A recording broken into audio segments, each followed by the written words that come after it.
सरकार 1000 रुपया करके देता है, बस यही सपोर्ट है और कुछ नहीं है। उससे क्या होगा? उससे क्या, वाह, एक बार तो हम लोग पंचायत में गया था, बोला जे मेरे लड़का को नौकरी दीजिए, व्यवस्था कीजिए। बोले क्यों? वो तो 1000 रुपया मिलता है।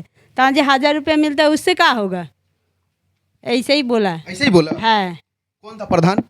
उस जय हिंद। आज हम लोग एक ऐसे लड़के की कहानी आप लोग तक पहुंचाएंगे ना, जिसे देखने के बाद आप लोग तो कोशिश बहुत कुछ कीजिएगा करने का, लेकिन कर कुछ नहीं पाएगा, क्योंकि इन लोगों के लिए सरकार तो बड़े बड़े वादे करती है, लेकिन ग्राउंड पे देखा जाए तो कुछ नहीं होता है। कागज कलम में बहुत सारे वादे होते हैं इन लोगों के लिए, लेकिन असल में अगर ग्राउंड पे देखा जाए तो सब जीरो बट्टा सन्नाटा हो जाता है। और ऐसे लोगों को लोग समर्थन तो करना चाहते हैं, सपोर्ट भी करना चाहते हैं, लेकिन एक हद तक करना चाहते हैं। ना ही इनके लिए कहीं जॉब रहती है, ना ही कोई सरकार इनको सपोर्ट करती है, ना ही नेता मंत्री स्थानीय विधायक काउंसिलर का तो बातें छोड़ दीजिए, कोई समर्थन नहीं करता है। और लास्ट में इन जैसे लोग अकेला होकर ना किसी दीवार के कोने में पड़ जाते हैं। हालांकि ये अपने माता पिता के ऊपर एक तरह से बोझ भी बन जाते हैं और खुद के ज़िंदगी के ऊपर भी बोझ बन जाते हैं। अभी हम लोग पहुँचे हावड़ा जिला के बेलूर में और हमारे साथ उपस्थित है अमित, और हम लोग अभी अमित के घर में हैं। सबसे पहले आपको यहाँ से बहुत सारा सर्टिफिकेट है, थोड़ा दिखाना चाहेंगे। ये देखिए, अमित जो है ये व्हील चेयर स्टेट फेंसिंग जो खेला होता है, ये भी एक तरफ से देखा जाए तो काफ़ी खतरनाक खेला होता है। और ये व्हील चेयर फेंसिंग खेला खेलते थे, उस खेल में भाग लेते थे और बाकायदा नेशनल लेवल तक इन्होंने पार्टिसिपेट किया है और बाकायदा मेडल जो है इन्होंने जीता है, वो आपके सामने में है, देखिए। और ये देख लीजिए, थोड़ा सा दिखाना चाहेंगे। ये देखिए, यहाँ पे देखिए, Amit Singh wheel chair fencing championship 2022, ये तमाम सर्टिफिकेट हैं इनके पास। और उससे बड़ा चीज़ आपको थोड़ा सा बताना चाहेंगे। ये देखिए, ये नहीं बोलना चाहिए, दिव्यांग नहीं बोलना चाहिए, लेकिन कोई और ऑप्शन नहीं है हमारे पास, हमको बोलना पड़ेगा। ये देखिए, दिव्यांग होने के बावजूद भी ये ब्लड डोनेट करते हैं। सर मानना चाहिए उन नेताओं को जो इन जैसे लोगों का समर्थन नहीं करते, सपोर्ट नहीं करते, फाइनेंशियल सपोर्ट नहीं मिलता है। ये ब्लड डोनेशन करते हैं, जहां हमारे देश के नेता लोग दिन दोपहरिया 4 चौपहरिया खा के ना शरीर में खून बनाते हैं। और ये बेचारा इस परिस्थिति में भी रखी, जो घर देख पड़े, ये भी भाड़ा का घर है। इसकी मम्मी सिर्फ अकेला कमाने वाली है, पिताजी काम करते हैं। पिताजी कारखाना का छोड़ है, कारखाना में काम करते हैं, खाना में प्लास्टिक कारखाना में काम करते हैं। कौन है आपके घर में? मेरा पिताजी है, भाई है, मम्मी है, हम हैं, 4 जन। 4 आदमी है। अच्छा अमित, आप कौन सा खेला खेलते थे?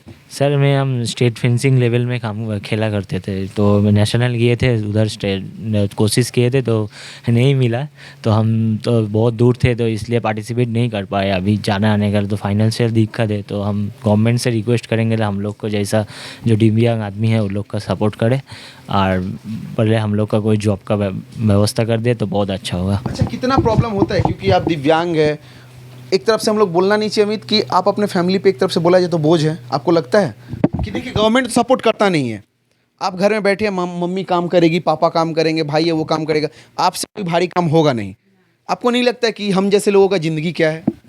हाँ सर, हम लोग का मेरा तो ज़िंदगी बहुत प्रॉब्लम हो गया ना, इसलिए तो मेरा बहुत दिक्कत है ज़िंदगी में, कि हम लोग तो बोझ बन गया ना माता पिताजी का। तो बोझ नहीं होता है माता पिताजी का, कोई उनका संतान है ना, वो हम तो समझना पड़ेगा। देखिए, मैं इसलिए बोल रहा हूँ क्योंकि ये एक, अगर देखिएगा नेचुरल तरीके से देखिएगा तो कोई भी बाल बच्चा, चाहे वो भले ही उसका पूरा शरीर काम ना करे, फिर भी उसकी माँ पिताजी जिंदगी भर खट के उसको खिलाएंगे, बड़ा करेंगे, बोझ नहीं होता है। लेकिन बोलने का तात्पर्य यह है कि गवर्नमेंट के हिसाब से देखा जाए तो एक तरफ से बोझ कहलाता है, क्योंकि आज इनकी मम्मी का उम्र अगर 50 साल है, इनकी मम्मी ज़्यादा से ज़्यादा 30-40 साल जिंदा रहेंगी, उसके बाद इनको देखने वाला कौन होगा? और ऐसे तो आपको, आपके जैसे लोगों से शादी कौन करेगा? ऐसा कुछ समझ में आता है? नहीं कौन करेगा? घर बाड़ी है नहीं, घर नहीं, नौकरी फकरी नहीं है, जॉब नहीं है, तो कैसा होगा, वो वाला प्रॉब्लम होता है। इसलिए जब माता पिता ही नहीं रहेंगे, इनका ज़िंदगी कैसा हो जाएगा? मेरा कहने का यही तात्पर्य है कि जब इनके माता पिता नहीं रहेंगे, इनका ज़िंदगी कैसा रहेगा? ये अकेले, हालांकि ये जिस स्थिति में है, अभी हम लोग नीचे थे, इनका 2nd फ्लोर पे घर, 1st फ्लोर पे घर है, ये बाकायदा सीढ़ी से उतर जा रहे हैं, ऊपर चढ़ जा रहे हैं। प्लस ये जो फेंसिंग खेला है, आप लोग थोड़ा सा सर्च करके देखिएगा यूट्यूब में, तो आपको समझ में आएगा कि ये कौन सा खेला है। काफ़ी खतरनाक खेला है। व्हील चेयर पे बैठ के तलवार से तलवारबाजी करना उतना आसान नहीं होता, लेकिन ये लोग करते हैं और इन्होंने बाकायदा नेशनल लेवल तक खेला है, लेकिन गवर्नमेंट का 1% भी सपोर्ट नहीं मिला है। और ऐसे लोगों के लिए बोला जाता है ना, छाती पीट पीट के नेता सब चिल्लाते हैं कि दिव्यांग लोगों के लिए सरकार रोजगार दे रही है, नौकरी है। तो कहाँ है रोजगार पश्चिम बंगाल में? अगर रोजगार होता तो इन जैसे लोगों को घर में नहीं बैठना पड़ता, अपने माता पिता के ऊपर आश्रित नहीं होना पड़ता कि मेरे पिताजी कमा रहे हैं, मेरी मम्मी कमा रही है, तब मेरा चलेगा, ऐसा नहीं होता। लेकिन हाँ, गवर्नमेंट अगर इन जैसे लोगों को सपोर्ट करेगी तो कहीं ना कहीं ये लोग कुछ कर पाएंगे ज़िंदगी में। अच्छा, कोई काम वाम करते थे इसके पहले? अभी हाँ सर, हम काम करते थे, वर्क फ्रॉम होम का काम करते थे, तो गेंजी कारखाना में भी काम करते थे। तो अब सोच लीजिए, इस अवस्था में जो इंसान ठीक से चल नहीं पाता, वो गंजी कारखाना में काम करने जाता था। कितना घंटा काम करते थे गंजी कारखाना में? सर 12 घंटा सर। कितना मिलता था पैसा? 1000 रुपया। 12 घंटा। 12 घंटे इस परिस्थिति में, देखिए पैसा मायने नहीं रखता, 12 घंटे इस परिस्थिति में अगला बैठ के नौकरी करता है, वो भी गंजी कारखाना में सिलाई करना पड़ता है, काटना पड़ता है, कितना मेहनत करता है। तो इन लोगों के लिए तो सरकार को रोजगार लाना ही चाहिए, और हमारे देश में दिव्यांगों को एक विशेष तौर पे सुविधा मिलती है और मिलनी ही चाहिए। तो इनको वो सुविधा क्यों नहीं मिली है? पश्चिम बंगाल में इनको सुविधा क्यों नहीं मिल रही है? यहाँ के स्थानीय नेता को इन पर ध्यान देना चाहिए, स्थानीय विधायक को इन पर ध्यान देना चाहिए। कोई पार्टी वार्टी से सपोर्ट मिलता है? नो सर, कोई पार्टी वार्टी से सपोर्ट नहीं मिलता है। कोई पैसा वैसा कभी नहीं दिया आपके? नो नहीं दिया है। अच्छा, तो आप खून काहे डोनेट करते हैं, ये बताइए ना। आप तो खुद दिव्यांग है, आपकी मम्मी आपके पिताजी बहुत मेहनत करके, बहुत मेहनत करती है, तो आप तो ब्लड नहीं दे सकते थे, लेकिन आप ब्लड क्यों देते हैं? ब्लड देते हैं सर कि हम सोशल में वॉकिंग करना चाहते हैं, सोशल वर्क करना। सोशल वर्क करना चाहते हैं। ज़्यादा करके लिखिए, मेरा ब्लड से कोई हेल्प होगा तो बहुत अच्छा लोगों होगा, का जीवन बचा सकते होगा, जीवन बचा सकते हैं सर। अब सोचिए, ऐसा सोच देश के अगर हर नागरिक का हो जाना, देश के भ्रष्ट नेताओं का हो जाना, तो हमारा देश सुधर जाएगा।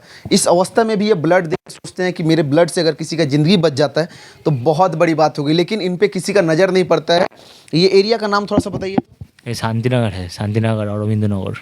पंचायत कौन सा पड़ता है? सपुईपाड़ा बसुघाटी ग्राम पंचायत। सापुईपारा बसुघाटी ग्राम पंचायत। हाँ, सपुईपाड़ा बसुघाटी ग्राम पंचायत। ग्राम पंचायत। यहाँ के स्थानीय जो प्रधान है एवं स्थानीय जो विधायक है, उनसे मेरा अनुरोध रहेगा, इन जैसे लोगों को देखने की ज़रूरत है। इनको जो सपोर्ट चाहिए ना, वो उसको कीजिए।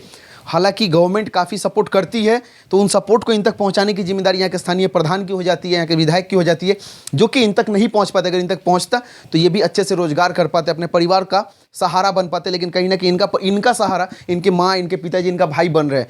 तो ऐसे तो चलेगा नहीं। जब गवर्नमेंट का फंड रिलीज़ होता है, दिव्यांगों के लिए हर सुविधा मिलती है, तो इन तक उस सुविधा को पहुँचानी पड़ेगी। और सबसे बड़ा बात है, जो इंसान नेशनल खेल के बैठा हुआ है, उसकी ये परिस्थिति है कि अभी तक 1 रुपया भी किसी गवर्नमेंट की तरफ से सपोर्ट नहीं मिला, ना ही किसी नेता की तरफ से सपोर्ट मिला है। फिर भी मतलब इनके माता पिता धन्य हैं, जो उसके बावजूद भी इनको लेके चल रहे हैं, और उनको थोड़ा सा भी फर्क पर नहीं पड़ता है कि गवर्नमेंट सपोर्ट करे या ना करे। इनकी माताजी का कहना है कि सरकार सपोर्ट करे ना करे, मेरे को कोई फर्क नहीं पड़ता है, मेरा बच्चा है, हम जैसे चाहेंगे वैसे इसको रख लेंगे। इनकी माँ भी इधर उपस्थित, थोड़ा सा इधर आइएगा कि माँ,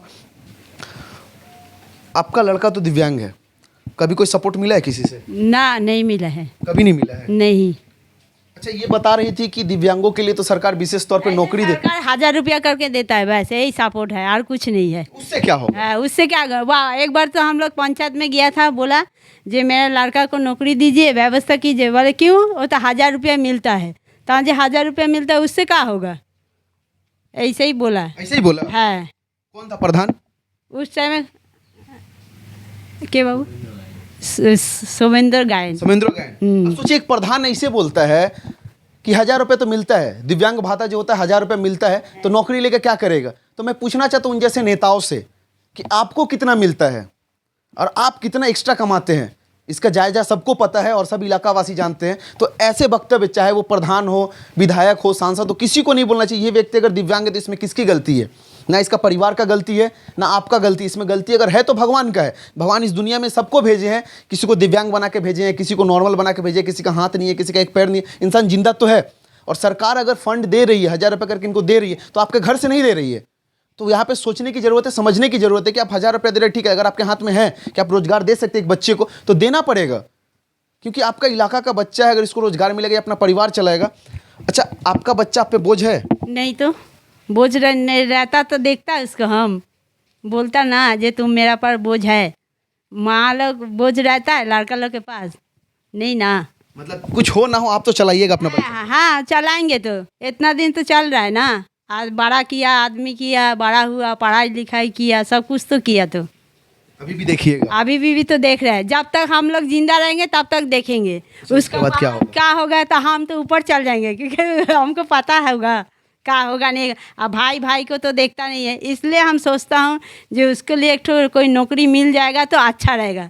एक ठो नौकरी मिल जाएगा, शादी दे देगा, उसका परिवार हो जाएगा, वो देखेगा, हम निश्चिंत से तो सकेंगे। है जे ना, एक ठो मेरा लड़का है देखने वाला, चलो हम ठीक से रहेगा, हम शांति से मर सकेंगे। चलिए, इतना मतलब खराब परिस्थिति में रहने के बावजूद भी एक माँ के चेहरे पर अगर हंसी है ना, तो बस अपने बेटे को देख के है कि उनका बेटा चाहे जैसा भी हो उनके सामने है, वो दिव्यांग हो, साधारण हो, नॉर्मल हो, कैसे भी हो उनके सामने है। और सच में ये बात सिर्फ एक माँ और एक पिता कह सकता है कि मेरा बेटा मेरे पे बोझ नहीं है, वो कोई रोजगार करे या ना करे, घर में तो चिंता करते करते उसका पिताजी को शुगर हो गया है, टेंशन करते रहता है हमेशा। है जैसा लड़का है, कुछ करता नहीं, नौकरी नहीं मिल रहा है, कुछ नहीं मिल रहा है, सब जगह जाता है। सरकार तो नौकरी, आप तो बोली कि सरकार नौकरी देता है इन जैसों को, कहाँ देता है? सबको ही बोलता है बाहर में जाने से, जे आपका लड़का विकलांग है तो उसको तो नौकरी आगे है। जी कहाँ आ गया? हम लोग तो जाते हैं सब जगह, कहाँ मिलता तो नहीं है उसको नौकरी, सब जगह जाते हैं। ओ तो ITI किया हुआ, नौकरी के लिए नहीं हुआ, खून देता है, खेलने गया तो फिर उड़ीसा गया, सब जगह गया, कुछ नहीं हुआ, सब जगह हो जाता है, कोशिश का कुछ होता नहीं है।